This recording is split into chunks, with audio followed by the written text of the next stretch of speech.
ವೀಕ್ಷಕರೇ ನಮಸ್ಕಾರ. ಈ ದಿನ .comಗೆ ಸ್ವಾಗತ. ನಾನು ಮನೋಜ್ ಆರ್ ಕಂಬಳಿ. ಪ್ರಧಾನಿ ನರೇಂದ್ರ ಮೋದಿ ಅವರು ದೇಶದ ಜನರಿಗೆ ಈಗ ತ್ಯಾಗದ ಪಾಠವನ್ನು ಹೇಳಿದ ಮೇಲೆ ಭಾರತದ ಮೇಲೆ ಆಗುವ ಆರ್ಥಿಕ ಪರಿಣಾಮದ ಬಗ್ಗೆ ಈಗ ಚರ್ಚೆ ನಡೀತಾ ಇದೆ. ಅದರ ಜೊತೆ ಈಗ ಮೋದಿ ಹೇಳ್ತಿರುವ ತ್ಯಾಗದ ಕರೆಯ ಹಿಂದೆ ಈ ದೇಶದ ಯಾವ ವರ್ಗದ ಜನರಿಗೆ ಅತಿ ಹೆಚ್ಚು ನಷ್ಟವಾಗಬಹುದು ಎಂಬ ಬಗ್ಗೆಯೂ ಮಾಧ್ಯಮಗಳಲ್ಲಿ ಚರ್ಚೆ ಆಗಬೇಕಿತ್ತು. ಆದರೆ ದುರಾದೃಷ್ಟ ಏನಂದರೆ ಮೋದಿ ಹೇಳಿರುವುದು ಸರಿ ಎನ್ನುವಂತೆ ಕೆಲವು ಗೋಧಿ ಮೀಡಿಯಾಗಳು ಜನರನ್ನು ದಿಕ್ಕು ತಪ್ಪಿಸುತ್ತಿದ್ದಾರೆ.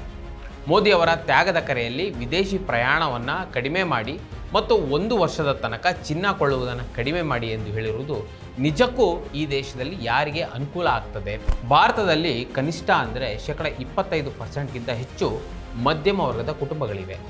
ಈ ಮಧ್ಯಮ ವರ್ಗದ ಕುಟುಂಬಗಳಿಗೆ ಮೋದಿ ಅವರ ತ್ಯಾಗದ ಕರೆಯಿಂದ ಅನುಕೂಲವಾಗ್ತದೆಯಾ? ಅಥವಾ ಮೋದಿ ಅವರು ಹೇಳುವ ಮೊದಲೇ ಈ ದೇಶದಲ್ಲಿರುವ ಕೆಲವೇ ಶ್ರೀಮಂತರು ಚಿನ್ನ ಬೆಳ್ಳಿಯನ್ನು ಈಗಾಗಲೇ ಖರೀದಿಸಿದ್ದಾರೆಯಾ? ಮತ್ತು ವಿದೇಶಿ ಪ್ರಯಾಣದ ವಿಚಾರದಲ್ಲಿ ಅಂಕಿಅಂಶಗಳು ಹೇಳ್ತಿರೋದೇನು? ಬನ್ನಿ ಈ ವಿಡಿಯೋದಲ್ಲಿ ನೋಡ್ಕೊಂಬರೋಣ ಪೂರ್ತಿಯಾಗಿ. ಕಳೆದ ಭಾನುವಾರ ಪ್ರಧಾನಿ ನರೇಂದ್ರ ಮೋದಿ ಅವರು ಪಶ್ಚಿಮ ಏಷ್ಯಾದ ಬಿಕ್ಕಟ್ಟಿನ ನೆಪವಾಗಿಟ್ಕೊಂಡು ದೇಶದ ಜನರನ್ನು ಉದ್ದೇಶಿಸಿ ಹೈದರಾಬಾದ್ನಲ್ಲಿ ಕೊಟ್ಟ ಸಂದೇಶ ಈ ದೇಶದ ಬಹುತೇಕ ಜನರಿಗೆ ಅಚ್ಚರಿಯನ್ನು ಉಂಟು ಮಾಡಿದೆ.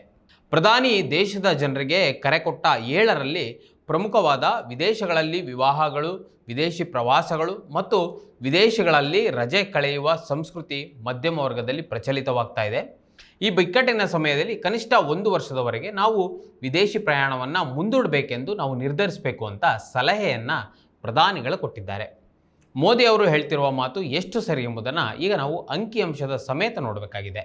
ಭಾರತೀಯ ರಿಸರ್ವ್ ಬ್ಯಾಂಕ್ ಅಂದರೆ RBI ದತ್ತಾಂಶದ ಪ್ರಕಾರ ಭಾರತದ ಕರೆನ್ಸಿ ಹೊರಗೆ ಹೋಗ್ತಿರೋದರಲ್ಲಿ ಭಾರತೀಯರು ವಿದೇಶಿ ಪ್ರಯಾಣವನ್ನು ಅಥವಾ ವಿದೇಶಿ ಸ್ಥಳಗಳಲ್ಲಿ ಮದುವೆಯಾಗುವುದರಿಂದಲ್ಲ, ಇದರ ಬದಲಿಗೆ ಚರ ಮತ್ತು ಸ್ಥಿರ ಆಸ್ತಿಗಳನ್ನು ವಿದೇಶಗಳಲ್ಲಿ ಹೂಡಿಕೆ ಮಾಡ್ತಿರೋದ್ರಿಂದ, ಅಂದರೆ HNI ಹೈ ನೆಟ್ ವರ್ತ್ ಇಂಡಿವಿಜುವಲ್ಗಳು ವಿದೇಶಗಳಲ್ಲಿ ಹೂಡಿಕೆ ಮಾಡ್ತಿರುವುದು ಇದರ ತೋರಿಸ್ತದೆ.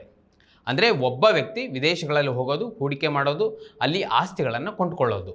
ಸ್ವಾತಂತ್ರ್ಯ ಹೋರಾಟ ಒಂದು ಕಥೆಯಲ್ಲ, ಮರೆಮಾಚಿದ ಹೋರಾಟಗಳ ಅನಾವರಣ.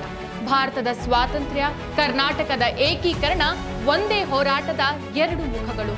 ಜೈ ಹಿಂದ್, ಜಯ ಕರ್ನಾಟಕ ವಿಶೇಷಾಂಕ ಈಗಲೇ ಓದಿ ಹಂಚಿಕೊಳ್ಳಿ. RBI ಡೇಟಾದ ಪ್ರಕಾರ 2025 ಏಪ್ರಿಲ್ರಿಂದ 2026 ಫೆಬ್ರವರಿವರೆಗೆ ಅಂದರೆ ಕೇವಲ 11 ತಿಂಗಳ ಅವಧಿಯಲ್ಲಿ ಭಾರತೀಯರು ವಿದೇಶದಲ್ಲಿ ಖರ್ಚು ಮಾಡಿದ್ದು ಒಟ್ಟು $26.4 ಬಿಲಿಯನ್ ಮೊತ್ತ. ಅಂದರೆ ಅದನ್ನು ನಮ್ಮ ಭಾರತೀಯ ಮೌಲ್ಯಕ್ಕೆ ಹೋಲಿಸಿದಾಗ 25 ಲಕ್ಷ ಕೋಟಿಗೂ ಅಧಿಕವಾಗ್ತದೆ. ಭಾರತದ 1 ವರ್ಷದ ಬಜೆಟಿನ ಅರ್ಧದಷ್ಟು ಹಣ ಇದು ಕಳೆದ ವರ್ಷ 2024-25 ಅವಧಿಯಲ್ಲಿ ಖರ್ಚು ಮಾಡಿದ್ದಕ್ಕಿಂತ 2.3% ಮಾತ್ರ ಕಡಿಮೆ ಆಗಿದೆ. ಈ $26.4 ಬಿಲಿಯನ್ ಮೊತ್ತ ಅಂದರೆ 25 ಲಕ್ಷ ಕೋಟಿಯಲ್ಲಿ ವಿದೇಶಿ ಪ್ರಯಾಣದ ಮೇಲಿನ ಖರ್ಚಿಗಾಗಿಯೇ $15.3 ಬಿಲಿಯನ್, ಅಂದರೆ ಅದು ಭಾರತೀಯ ಕರೆನ್ಸಿ ಲೆಕ್ಕಾಚಾರದಲ್ಲಿ 14 ಲಕ್ಷ ಕೋಟಿ ಬಳಕೆಯಾಗಿದೆ. ಆದರೆ ಈ ಮೊತ್ತ ಹಿಂದಿನ ವರ್ಷಕ್ಕೆ ಹೋಲಿಸಿದಾಗ 3.1% ಕಡಿಮೆ ಆಗಿದೆ. ಇನ್ನು ಜೊತೆಗೆ ವಿದೇಶಕ್ಕೆ ಕಳುಹಿಸಲಾದ ಉಡುಗೊರೆಗಳ ಮೇಲಿನ ಖರ್ಚಿನಲ್ಲಿ 2025-26 ಮೊದಲ 11 ತಿಂಗಳಿನಲ್ಲಿ 12.7% ಮತ್ತು ಅದರ ಹಿಂದಿನ ವರ್ಷ ಅಂದರೆ 2024-25 ನಡುವೆ 19.1% ಹೆಚ್ಚಾಗಿತ್ತು. ಈಗ ಮತ್ತೊಂದೆಡೆ ಏಪ್ರಿಲ್ 2025ರಿಂದ ಫೆಬ್ರವರಿ 26ರವರೆಗೆ ವಿದೇಶಿ ಸಾಲ ಮತ್ತು ಷೇರುಗಳಲ್ಲಿ ಭಾರತೀಯರ ಹೂಡಿಕೆ ಸುಮಾರು 59% ಹೆಚ್ಚಾಗಿದೆ. ಅಂದರೆ ವಿದೇಶಿ ಸಾಲ ಮತ್ತು ಹೂಡಿಕೆ $2.2 ಬಿಲಿಯನ್ ತಲುಪಿದೆ. ಇದನ್ನು ನಾವು ಭಾರತದ ಕರೆನ್ಸಿ ಅಂದರೆ ಭಾರತದ ರೂಪಾಯಿಯಲ್ಲಿ ಹೋಲಿಸಿ ನೋಡಿದಾಗ 2,10,000 ಕೋಟಿಗೂ ಹೆಚ್ಚು. ಈ ಅಂಕಿಅಂಶ 2021-22 ಮೊದಲ 11 ತಿಂಗಳಿನಲ್ಲಿ $621 ಮಿಲಿಯನ್ ಆಗಿತ್ತು, ಅಂದರೆ 59,000 ಕೋಟಿಯಷ್ಟು ದಾಟಿತ್ತು. ಇನ್ನು ಅದೇ ರೀತಿ ವಿದೇಶಗಳಲ್ಲಿ ಭಾರತೀಯರು ಸ್ಥಿರ ಆಸ್ತಿಗಳ ಖರೀದಿಗೆ ಖರ್ಚು ಮಾಡಿದ ಮೊತ್ತ ಎಷ್ಟಂದರೆ 2025-26 ಮೊದಲ 11 ತಿಂಗಳಲ್ಲಿ 76%ಗಿಂತ ಹೆಚ್ಚು ಏರಿಕೆಯಾಗಿದೆ. ಅಂದರೆ ಅಲ್ಲಿಗೆ $490 ಮಿಲಿಯನ್ ಇದು ತಲುಪಿದೆ. ಇದನ್ನು ನಾವು ಭಾರತೀಯ ರೂಪಾಯಿಯಲ್ಲಿ ಕನ್ಸಿಡರ್ ಮಾಡಿದ್ರೆ 46,000 ಕೋಟಿಗೂ ಅಧಿಕವಾಗಿದೆ. ನಾನು ಇಷ್ಟೆಲ್ಲ ಅಂಕಿಅಂಶಗಳನ್ನು ಯಾಕೆ ಹೇಳಬೇಕಾಯಿತು ಅಂದರೆ ಪ್ರಧಾನಿ ಮೋದಿ ಅವರ ಅವಧಿಯಲ್ಲಿ ವಿದೇಶಿ ಪ್ರಯಾಣದ ಜೊತೆ ವಿದೇಶದಲ್ಲಿ ಹೂಡಿಕೆ ಮಾಡಿ ಸ್ಥಿರ ಆಸ್ತಿಯನ್ನು ಕೊಂಡುಕೊಳ್ಳಲಾಗಿದೆ. ಭಾರತದ ಸವಲತ್ತನ್ನು ಪಡೆದ ಈ ಜನ ನಮ್ಮಲ್ಲಿ ಬಿಟ್ಟು ಬೇರೆ ಕಡೆಗೆ ಹಣವನ್ನು ಹೂಡಿಕೆ ಮಾಡ್ತಿದ್ದಾರೆ.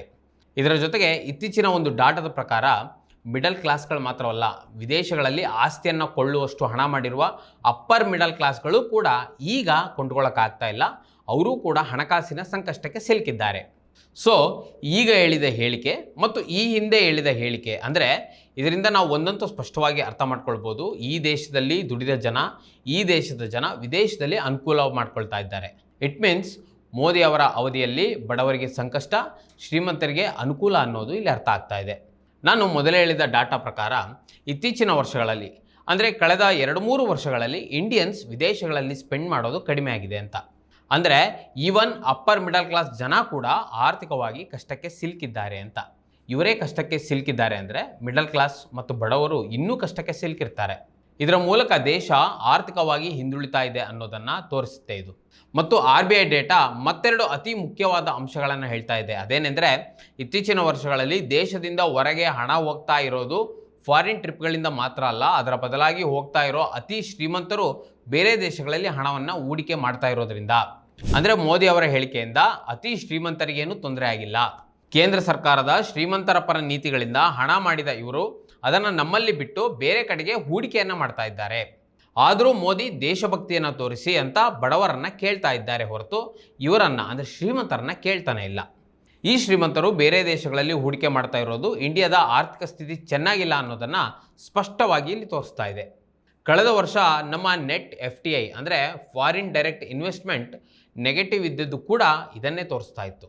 ಕಡೆಯದಾಗಿ ಮೋದಿಯ ನೀತಿಗಳು ಶ್ರೀಮಂತರ ಪರ ಅನ್ನೋದನ್ನು ಇದು ಎತ್ತಿ ತೋರಿಸ್ತಾ ಇದೆ. ಮೋದಿ ಅವರು ಹೇಳ್ತಿರುವ ಮಾತಿನ ಹಿಂದೆ ಭಾರತದ ಬಡವರು ಹೇಗೆ ಬೇಕಾದರೂ ಇರ್ಬೋದು, ಶ್ರೀಮಂತರು ಮಾತ್ರ ಶ್ರೀಮಂತರಾಗಿರಬೇಕು, ಅವರಿಗೆ ಅನಿಸಿದ ಯಾವ ದೇಶದಲ್ಲಾದರೂ ಹೂಡಿಕೆ ಮಾಡ್ಬೋದು. ಜೊತೆಗೆ ಭಾರತದ ರೂಪಾಯಿ ಡಾಲರ್ ಎದುರು ಕುಸಿದಿರುವ ಕಾರಣ ನಮ್ಮ ದೇಶದ ಆರ್ಥಿಕ ಪರಿಸ್ಥಿತಿ ಚೆನ್ನಾಗಿಲ್ಲ ಎನ್ನುವುದು ಇಲ್ಲಿ ಸ್ಪಷ್ಟವಾಗ್ತಾ ಇದೆ. ಇದರ ಜೊತೆಗೆ ಡಾಲರ್ ಎದುರು ರೂಪಾಯಿ ಮೌಲ್ಯ ಮೋದಿ ಅವರು ಕರೆ ಕೊಟ್ಟ ಮರುದಿನವೇ ಮತ್ತೆ ಕುಸಿದು ಬಿದ್ದಿದೆ. ಈಗ $1ಗೆ ನಾವು 95.63 ರೂಪಾಯಿಗಳನ್ನು ಕೊಡಬೇಕಾಗ್ತದೆ. ಮೋದಿ ಅವರು ಅಧಿಕಾರದಲ್ಲಿದ್ದ ಅಷ್ಟು ಅವಧಿಯಲ್ಲಿ ಒಂದು ದಿನವೂ ರೂಪಾಯಿ ಮೌಲ್ಯ ಹೆಚ್ಚಿಸಲೇ ಇಲ್ಲ. ಇದನ್ನೇ ಬಂಡವಾಳವಾಗಿ ಇಟ್ಕೊಂಡು ಅಧಿಕಾರ ಪಡೆದ ಮೋದಿ ಅವರು ದೇಶದ ಜನರಿಗೆ ವಿಶ್ವಗುರು ಪಾಠ ಹೇಳಿ ವಿದೇಶದ ಮುಂದೆ ಭಾರತ ತಲೆ ತಗ್ಗಿಸುವ ಸ್ಥಿತಿಗೆ ತಂದಿಳಿಸಿದ್ರು. ಇದರಿಂದ ಒಂದಂತೂ ಸ್ಪಷ್ಟವಾಗಿ ನಾವು ಇಲ್ಲಿ ಅರ್ಥ ಮಾಡ್ಕೊಳ್ಬೇಕು, ಮೋದಿ ಯುಗದಲ್ಲಿ ಶ್ರೀಮಂತರಿಗೆ ಅನುಕೂಲ ಮತ್ತು ಬಡವರು ಮತ್ತು ಮಧ್ಯಮ ವರ್ಗದವರಿಗೆ ಅನಾನುಕೂಲ. ಜೊತೆಗೆ ಇತ್ತೀಚಿನ ವರ್ಷಗಳಲ್ಲಿ ಹೆಚ್ಚಾಗಿರುವ ಐಷಾರಾಮಿ ಕಾರುಗಳ ಮಾರಾಟ ಮತ್ತು ಕಡಿಮೆ ಆಗಿರುವ ಬೈಕ್, ಲೋಯರ್ ಎಂಡ್ ಕಾರುಗಳ ಮಾರಾಟವು ಖಚಿತವಾಗಿ ಇದನ್ನೇ ಸ್ಪಷ್ಟಪಡಿಸ್ತಾ ಇದೆ. ಅಂದರೆ ಮೋದಿ ಅವಧಿಯಲ್ಲಿ ಶ್ರೀಮಂತರಿಗೆ ಮಾತ್ರ ಲಾಭ, ಬಡವರು ಮತ್ತು ಮಿಡಲ್ ಕ್ಲಾಸ್ಗಳು ಇನ್ನಷ್ಟು ಕುಗ್ಗಿ ಹೋಗ್ತಾ ಇದ್ದಾರೆ. ವೀಕ್ಷಕರೇ, ಈ ವಿಡಿಯೋದ ಕುರಿತು ನಿಮಗೆ ಏನಿಸ್ತು ಕಮೆಂಟ್ ಮಾಡಿ ತಿಳಿಸಿ ಮತ್ತು ಇದೇ ರೀತಿ ಸಾಕಷ್ಟು ವಿಡಿಯೋಗಳಿಗೆ ನಮ್ಮ ಇದೀನ.com ಯೂಟ್ಯೂಬ್ ಚಾನಲ್ನ ಸಬ್ಸ್ಕ್ರೈಬ್ ಮಾಡಿ ಮತ್ತು ನಮ್ಮನ್ನು ಬೆಂಬಲಿಸಿ. ನಮಸ್ಕಾರ. ಮತ್ತಷ್ಟು ವಿಶೇಷ ವಿಡಿಯೋಗಳನ್ನು ನೋಡಲು ಮತ್ತು ಹೊಸ ವಿಡಿಯೋಗಳ ಬಗ್ಗೆ ತಿಳಿಯಲು ಇದೀನ.com ಯೂಟ್ಯೂಬ್ ಚಾನೆಲ್ ಸಬ್ಸ್ಕ್ರೈಬ್ ಮಾಡಿ ಮತ್ತು ಬೆಲ್ ಐಕಾನ್ ಕ್ಲಿಕ್ ಮಾಡಿ.